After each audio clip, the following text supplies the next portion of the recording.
I see people that will buy a relationship book or buy a book on inner work, read the book, and then enter into a relationship that ends up failing. They might reach out to me on occasion, ask for a little bit of guidance. They refuse to acknowledge that they really need help. Is this you? Are you someone who refuses to ask for help? Thinks that you can go it alone? I know I was that person. I read so many books. I went to so many therapists.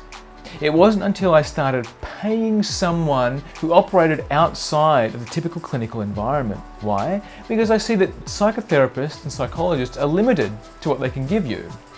They're limited to the scope of what they can impart to you as a therapist. I needed someone who could operate outside of those guidelines. And for me, it radically transformed my relationships, the relationship with myself and my relationships in general. So if you're someone who is looking for a relationship and you're struggling, you need to start with yourself. Because if you have partners that do not ask for help, there's a good chance that you don't know how to ask for help. So you go it alone, you assume that you can work it out on your own, and what happens? The relationship has a trajectory of failure. So are you someone who goes it alone?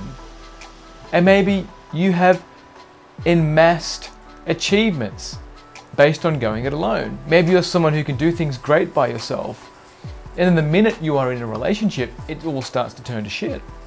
You start paying too much attention to your partner, you get enmeshed in their world, enmeshed in their drama, and what do you get left with? The crumbs, the breadcrumbs, the dust. So if you want a relationship that works and lasts, if you want to find the right partner for you, if you're sick and tired of reading books and thinking that you can work it out on your own, or you keep Googling whatever that last mistake is that happened in your relationship, oh, my partner's not listening to me. Yeah, it's you. You need to be more assertive. Last time I was assertive, it didn't work out that well. Yeah, because knowing a technique doesn't mean it's embodied. To embody a technique takes practice, and it also takes skills to go back into the childhood and unravel why there is fear around speaking your truth. For example, if you're someone who doesn't speak their truth, there's a good chance that your throat gets blocked. You go to speak something that is powerful for you and you cough, you splutter. That's a somatic response to speaking to something that's true to your core. This is a childhood injury. This is something that cannot be spoken through in therapy. It's something that needs to be re-experienced and reparented. And it really boils down to, do you want help? And if you don't want help, cool. And if you don't want help, can you accept the responsibility of that? Can you accept the accountability for your children, for the people in your sphere, for your family dynamic, if you do not want to ask for help? And this is your choice.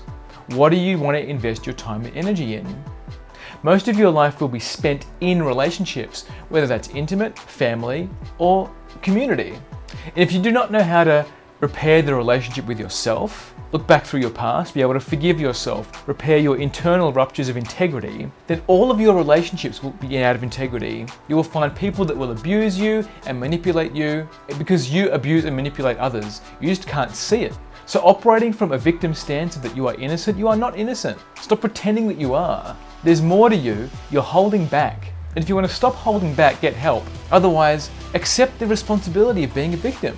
Accept people taking advantage of you. Accept attracting predators into your life. This is about you, nobody else. And if you want help with that, I can help you with all of that. And if you don't want help with that, accept the responsibility for your life.